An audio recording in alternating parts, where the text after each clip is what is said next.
კობაიძის დარტყმული ხვდება ჟოაო მატოშს და გადადის კუთხურზე. აი აქ პოლიციის შარევა გახდა საჭირო. გულშემატკივრები აგინებენ ქართველ ფეხბურთელებს, პორტუგალიელი გულშემატკივრები აგინებენ ქართველ ფეხბურთელებს და ესურიან სხვადასხვა საგნებს. პორტუგალიელი გულშემატკივრები. თქვენ შესაძლოა ხედავთ როგორ იქცევიან პორტუგალიელი გულშემატკივრები.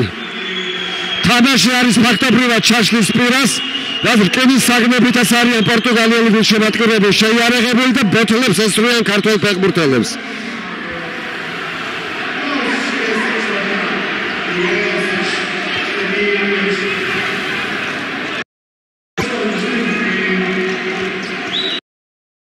თამაში შეჩერებულია 6 წუთი და 9 წამი მატჩის დასრულებამდე. იმედია პრობლემას აღმოფხრის პოლიცია და ჩვენ შესაძლებლობა გვექნება მატჩის გაგრძელების.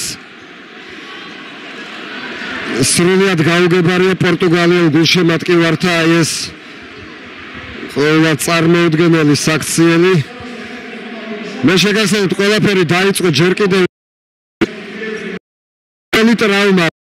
5 ჯერ დასჭირდა ჩვენს მეკარეს ექიმის დახმარება და 5 ჯერვე პორტუგალიელმა გულშემატკივარმა უებელი სტვენა. ხოლო ახლა რის გამო დაიწყო ეს უკვე ბოთლების სროლა ტრიბუნიდან, მაგრამ ფაქტია, რომ პორტუგალიელი გულშემატკივარი ის ნაწილი, რომელიც ზის საქართველოს ნაკრების სათადარიგოს უკან იქცევა ძალიან აგრესიულად. ქართველი ფეხბურთელების მისამართით ისროდნენ უფრო სწორედ ბოთლებს და იმედია მატჩის ბოლომდე ექსცესები აღარ მოხდება. აღარ დასრულდება. ქართველი ფეხბურთელები ტოვებენ მოედანს. ეს არის დელეგატის გადაწყვეტილება, ეს არის მატჩის დელეგატის, ეს არის პორტუგალია